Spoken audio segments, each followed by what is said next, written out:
we should use some of these dangerous cities as training grounds for our military, National Guard, but military.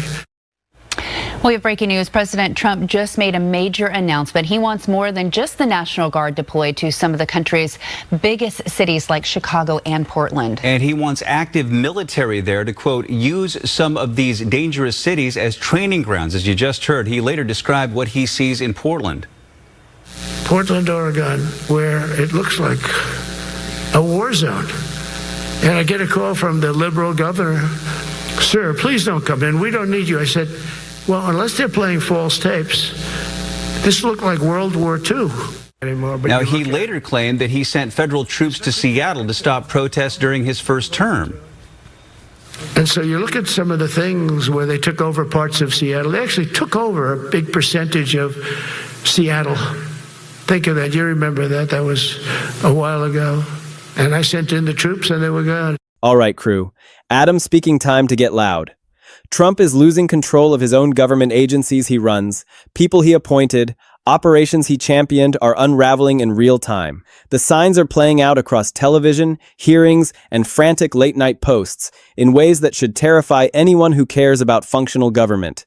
What we have been watching develop over the past several months is one of the most alarming things we have covered on this channel in a very long time. Not because of any one single moment, though there are moments in this story that will genuinely stop you cold and make you put down whatever you are holding and pay close attention. But because of the combination, the convergence of things happening all at once that individually look like political news, but together look like something much bigger, much more serious, and much more dangerous. Something that goes well beyond a bad week, or a controversial enforcement policy, or a heated partisan fight in Congress. Something that cuts directly and urgently to the question of whether the executive branch of the United States government is functioning the way the Constitution actually requires it to function. And the answer, based on everything we have documented, is deeply and genuinely troubling. President Trump applying pressure to his immigration crackdown, saying he's sending troops to Portland, Oregon to protect ICE facilities and, quote, authorizing full force if necessary. State leaders pushing back. There is no threat to national security, and there is no need for military troops in our major city. It comes after Attorney General Pam Bondi said she's, quote, deploying DOJ agents to ICE facilities to increase security. DHS recently saying ICE officers are facing a more than 1,000% increase in assaults. Just this week, authorities say a gunman targeted agents during a shooting in Dallas, killing one detainee. Bondi issuing this warning. Anyone who threatens or assaults our federal officers will be arrested and charged federally. Here is the full setup, and I need you to stay with every piece of it because they all connect to each other in ways that reveal a much larger problem than any single headline can capture. Federal agents conducted an immigration raid in Minneapolis, and during that operation, a man was shot and killed. Not at a remote border crossing, not in an isolated situation far from public view. In an American city killed by federal agents during an immigration enforcement operation on American soil. And in the immediate aftermath, within hours of that shooting, nobody at the top levels of the government could agree on who authorized the tactics used during that operation. Nobody could explain clearly or consistently why a young child ended up detained and photographed in conditions that went viral across every platform in the country almost instantly. The Department of Homeland Security, the agency responsible for planning and executing this entire operation, immediately descended into what major national outlets described as open turmoil. Officials pointing fingers at each other. Chaos on the streets of Minneapolis today. This video showing a confrontation with federal agents escalating into a new deadly shooting, reigniting tensions in a city already on edge. The video capturing multiple gunshots being fired.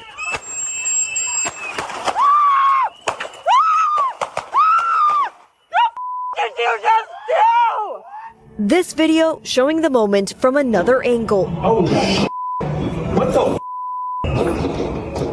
They killed him? Did they kill that guy? Are you kidding me, dude? Pushing in on the video lets you see the man being taken to the ground, agents surrounding him and striking blows. Until this moment, when the first shot is fired, immediately followed by several more.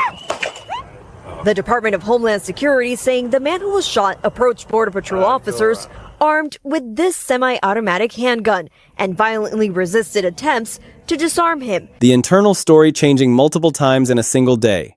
No accountability. No clear chain of command visible to anyone inside or outside the department. Just chaos. Loud, public, undeniable, fully documented chaos that played out in real time while the entire country was watching and asking the same questions the government could not answer. And then, President Trump's response to that chaos was not to hold a press conference and reassure a shaken public. It was not to put his Homeland Security Secretary front and center to explain what went wrong and lay out a clear path forward. His response was to sideline his own Homeland Security Secretary, the woman he selected, nominated, and had confirmed by the Senate to lead the entire Department of Homeland Security, got skipped over entirely at a cabinet meeting just days after the shooting. Trump brought in his so-called border czar to take over the crisis operation on the ground instead. Former President Barack Obama called the latest fatal shooting by federal officers in Minneapolis a, quote, wake-up call for Americans. He also condemned ICE tactics in Minnesota. President Trump, however, is defending his administration's actions. CBS's Willie James Enman is following the latest tonight from the White House. Willie James. Jerika, good evening to you. We did not see the president today, but he was active on social media, calling on Democratic governors and mayors to cooperate with the federal government. Earlier, he complained about efforts to stop his building of a big ballroom. In another post, he focused on what he called massive financial fraud in Minnesota. It was Saturday that he addressed this latest fatal shooting, writing, "Let our ICE patriots do their job." He also accused the mayor of Minneapolis and governor of Minnesota of inciting insurrection. The administration's immigration crackdown in Minnesota is now entering its 9th week. Its stated goal was to apprehend criminals, but there's growing uproar over ICE tactics. And his own Senate-confirmed secretary publicly, visibly, unmistakably pushed to the side and bypassed, while her own department was in the middle of an active national emergency that the whole country was watching unfold. That is not a government managing a crisis effectively. That is a government visibly demonstrating in front of the entire country that its own chain of command is broken at the very top. And that demonstration was playing out with absolutely no ability to contain it or spin it away. And it did not stop there. While DHS was in turmoil and Trump was sidelining his own cabinet secretary, Democrats in Congress started making serious and very concrete moves. They threatened to use DHS funding as a political weapon, saying clearly and publicly that unless major immigration enforcement reforms were agreed to, they would push toward a government shutdown specifically targeting Homeland Security funding. A shutdown threat over immigration policy while a man is dead and a federal department is in open public disarray. And then, as if all of that was not already enough to dominate every news cycle for weeks, a Democratic congressman filed 13 new articles of impeachment against Trump, using language that included the words murder, war crimes, and piracy. Not vague accusations buried in a floor speech. Formal, detailed, specific charges officially submitted to the United States House of Representatives. And more than 70 Democratic lawmakers went publicly on record backing either impeachment or invoking the 25th Amendment, the constitutional process for removing a president deemed unfit to continue in office. So, let me make absolutely sure you are tracking everything simultaneously on the table right now. A man killed by federal agents in Minneapolis. A DHS in documented open internal disarray. Trump publicly sidelining his own Homeland Security Secretary in the middle of an active national crisis. Congress threatening a funding shutdown. 13 formal articles of impeachment filed with language including murder and war crimes. More than 70 lawmakers on record backing removal through impeachment or the 25th Amendment. All of this not spread out across years, compressed into months. All connected, all pointing toward the same unavoidable central question. Is this president actually in control of his own government? And the honest answer, based on all the documented evidence we have, is deeply and genuinely alarming. This is not just another Washington argument about border policy. This is a real constitutional stress test, unfolding in real time. A test of whether the executive branch is actually functioning the way it is supposed to. And the events of the past several months suggest strongly that it is not. So stay with me, because we are going to break every piece of this down completely. The killing, the DHS meltdown, the sideline secretary, the shutdown threat, the impeachment push, all of it. By the end, you will have a complete picture of what is actually happening, why it matters far beyond the daily headlines, and where all of this is heading next. Let us go through this carefully and properly because every single piece connects, and I want you to have the complete picture clearly before we zoom all the way out. Start with Minneapolis. Federal immigration agents operating under the dramatically expanded enforcement priorities Trump put in place at the very start of his second term conducted a raid in the city. During that operation, a man was shot and killed. The exact sequence of events, what the agents saw, what orders they were following, what happened in the specific moments directly leading up to the shooting. Those details were immediately and publicly disputed, not after a formal review process, immediately. Before the day was even over, officials inside DHS were already contradicting each other publicly about who had authorized the specific tactics used during the operation. And running alongside all of that, a young child was detained during the same raid and photographed in conditions that spread across social media and national news outlets simultaneously and almost instantly. The image became a symbol right away, a symbol of what this enforcement campaign looks like on the ground when the chain of command fails and nobody is clearly in charge of what is happening to real human beings, caught in the middle. Now think about what a government that was actually functioning with proper accountability would do in that situation.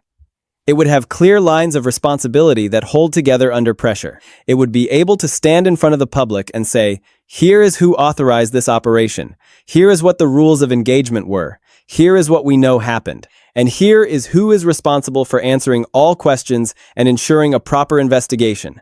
That is the minimum standard. Not perfection, just basic accountability. Just a chain of command that holds together when it gets seriously tested. And DHS could not clear that minimum bar. The department fractured almost immediately. Officials gave publicly contradictory accounts on the record. The story kept shifting. Senior leadership went invisible, exactly when visibility and clear accountability were most critically needed.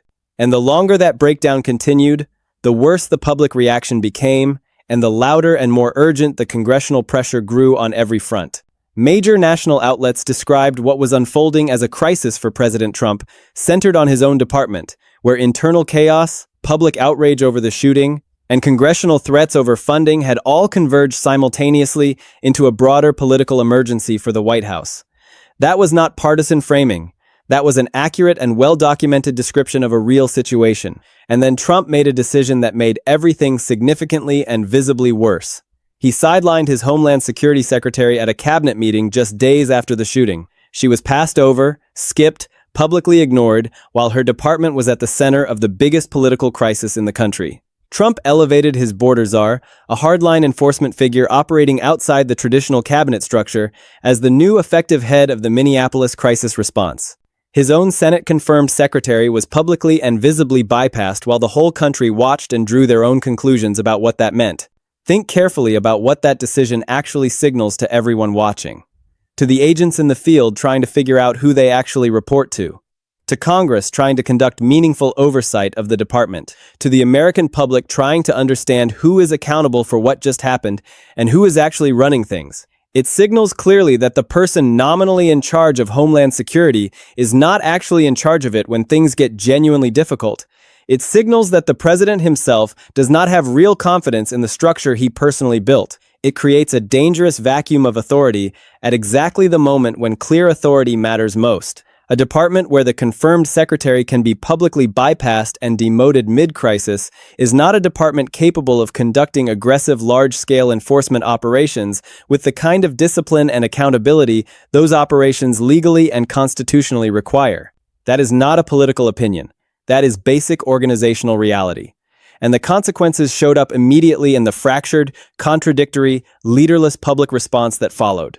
Now, Congress Democrats used the killing, the viral image of the detained child, and the visible DHS breakdown as serious leverage and threatened to move toward a shutdown of DHS funding unless significant immigration enforcement reforms were agreed to. This kind of political move only happens when a congressional minority genuinely believes the public anger behind them is strong enough to justify the political risk involved in making it. And the outrage over Minneapolis was absolutely strong enough. The combination of a fatal shooting, a detained young child, and an agency in documented chaos gave Democrats both the political cover and the clear moral argument to push very hard.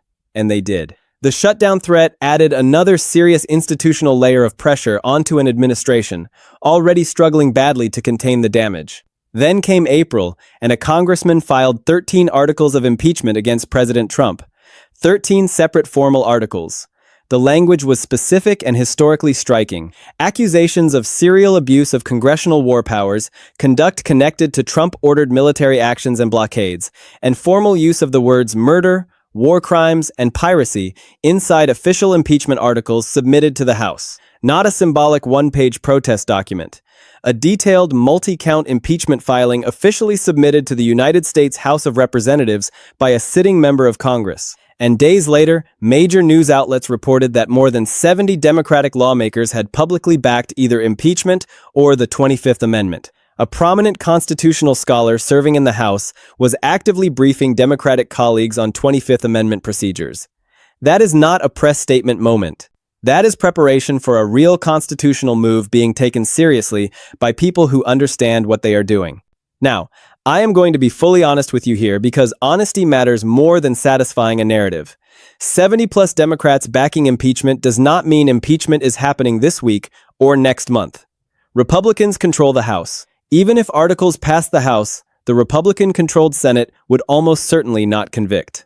The math for actual removal is not there in the current Congress. That is the plain reality. But here is why this still matters enormously. Impeachment is not only a removal mechanism, it is also a permanent political and historical document. 13 formally filed articles create an official public record that does not disappear with the next news cycle. They force responses and recorded votes. They attach names to specific accusations tied to specific documented events. They establish a running narrative that gets applied and referenced every time a new crisis follows. The case is cumulative by design. Every new DHS breakdown, every next deadly enforcement operation that cannot be clearly explained or accounted for, every next moment where the chain of command visibly fails under pressure gets added to the documented file and makes the overall case harder and harder to credibly dismiss.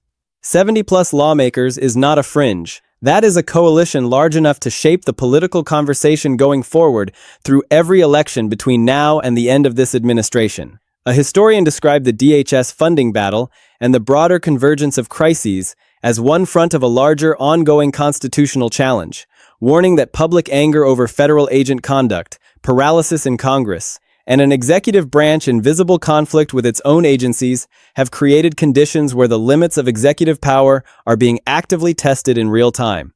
She was not being alarmist. She was mapping what the documented evidence actually shows when you lay it all out chronologically.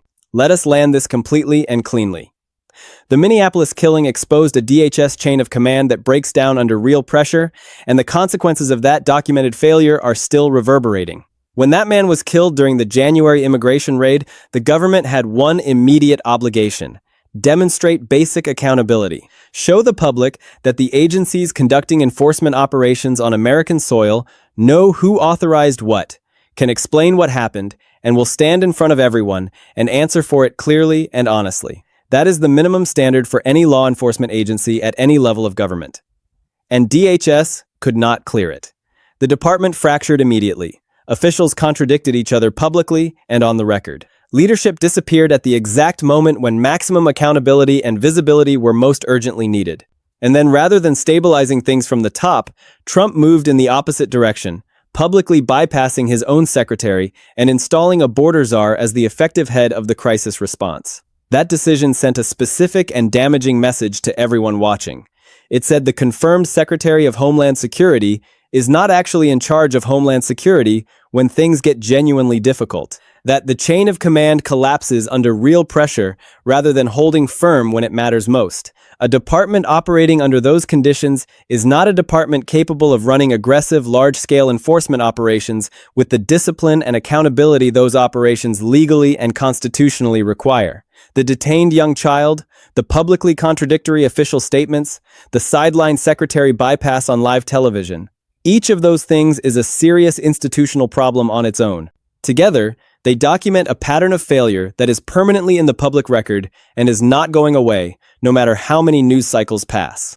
The impeachment push is a real and growing political force, regardless of the current vote math. And it gets stronger, not weaker, with every new crisis that follows. 13 articles, language including murder and war crimes. More than 70 lawmakers publicly on record. A prominent constitutional scholar running 25th Amendment briefings for colleagues. I know some of you hear that and immediately think they do not have the votes. So who actually cares? And you are correct that removal is not happening in this Congress today. But that framing completely misses how impeachment actually functions as a real political mechanism beyond the removal vote itself. Every article is a public document that lives permanently in the official congressional record. Every lawmaker who signs on is making a documented public bet that this conduct will matter to voters in every subsequent election. Every new crisis, every next DHS meltdown, every next deadly enforcement operation, the department cannot cleanly account for, adds measurable weight and credibility to the case already filed and already on the record. The strategy is cumulative and deliberate. It is designed to outlast individual moments of Republican political resistance by becoming too large, too documented, and too connected to too many specific visible events to be credibly dismissed by anyone paying serious attention. Whether or not it produces a formal House floor vote before the next election, it is actively shaping the political environment every member of Congress is navigating right now. That is real influence, that is real force, and it is not diminishing. The fundamental question underneath all of this is whether this administration can actually manage the enforcement apparatus it is running. And the documented evidence says the answer is no. Trump came into his second term with an explicit public promise, the most aggressive immigration enforcement in modern American history. Explicit, public, repeated constantly. And the enforcement has been aggressive. The raids expanded significantly. The operations escalated rapidly. The rhetoric matched the action at every step and was never walked back or softened. But aggressive enforcement at this scale only works legally, practically, and politically if the agencies running it can maintain real accountability and control. If the chain of command holds when tested under genuine conditions. If something goes catastrophically wrong, someone with actual authority can stand up publicly and explain what happened, why it happened, and who bears specific responsibility for it. Minneapolis proved those conditions are not being met. The department could not hold its own story together. The secretary was publicly bypassed and humiliated. The operation that killed a man and detained a young child became a national documented symbol of enforcement being run faster and harder than the agencies carrying it out can fully account for or control. That gap between the ambition of the agenda and the capacity to execute it with real accountability is exactly what the impeachment case is built around. Not simply that the policies are too aggressive, but that the government running them has lost functional control of what it is doing, that deadly outcomes are being produced that no senior official can clearly explain or accept responsibility for. Backed by everything documented, that argument is significantly harder to dismiss now than it was a year ago.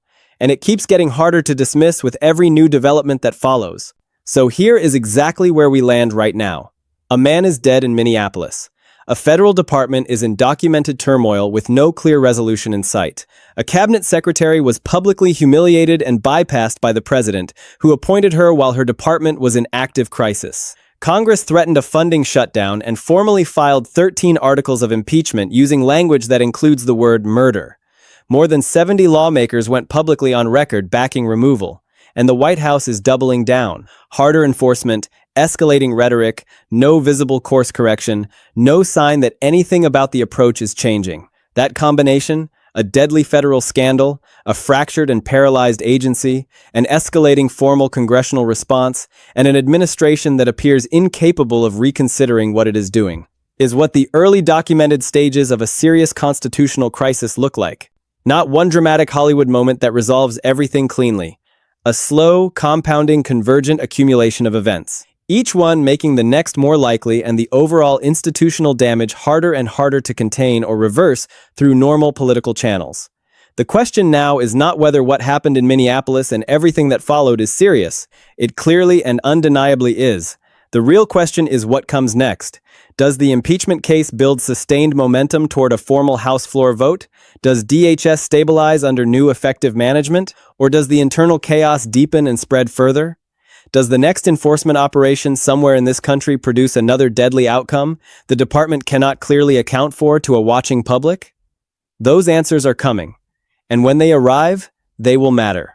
Not just in Washington, not just inside the halls of Congress, but for every single person in this country who needs to know whether the most powerful enforcement apparatus in American history is actually under the real functional control of people who know what they are doing and can be genuinely held accountable for what they do with that power. Stay tuned, because this story is nowhere near finished, and the next chapter may turn out to be the most consequential one.